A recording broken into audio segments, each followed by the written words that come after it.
Yo, check this out. I got this in the mail this week. It's the latest book from David C. Smith, Arcane Arts and Cold Steel, Writing Sword and Sorcery Fiction. And this is a big book. It's well, I don't think there's anything else on the market like this. I don't think there ever has been anything on the market like this. This book is essentially an encyclopedia of sword and sorcery. It starts at the very beginning and it goes through the early part of the 20th century, mid-century into current day.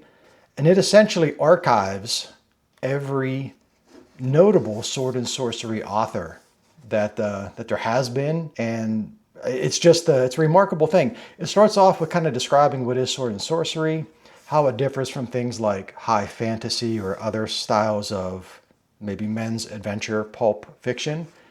And it goes into all the different components, what makes sword and sorcery, like the mythic dimension. I'm just turning to a page here.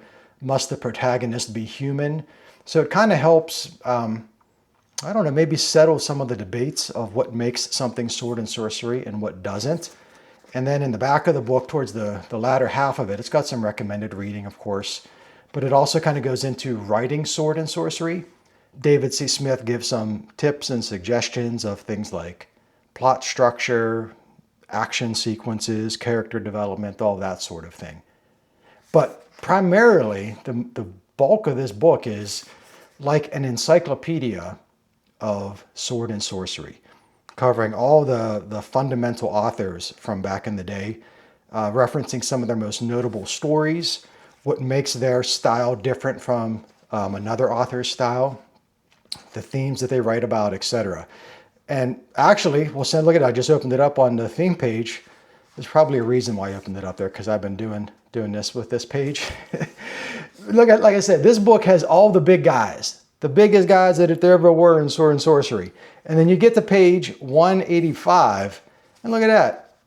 Little old me, John Zaremba. I'm actually mentioned in this book amongst the people, you know, like Michael Moorcock and Robert E. Howard, and even more recent, you know, fundamental sword and sorcery authors like Howie K. Bentley, for example. But yeah, there's my name. Check it out. So I am just absolutely stoked and honored to be part of this particular collection. I don't think I deserve to be in this thing, but I'm honored that David C. Smith thought enough of my writing to include me. I'm in the section on theme, and he basically is going into like the different themes that different authors of sword and sorcery write about. When he gets to my little blurb in here, he says, some writers do sometimes understand from the start what the theme of the story will be. John Zaremba, for example, clearly sets out to upend many mainstream pieties and accepted givens as he explored different facets of myth, survival, and heroism in his collection XLZABK001. My deliberately obtuse and unwieldy book title was put into print by somebody other than myself. That's just bizarre.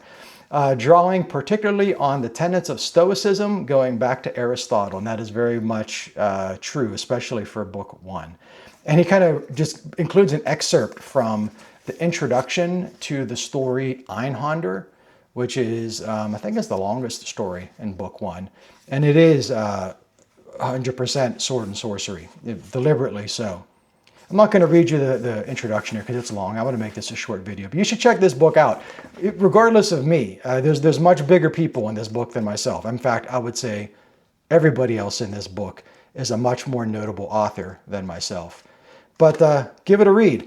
Arcane Arts and Cold Steel, Writing Sword and Sorcery Fiction by David C. Smith. Again, there's nothing else on the market like this. You can pick it up on Amazon. Check it out.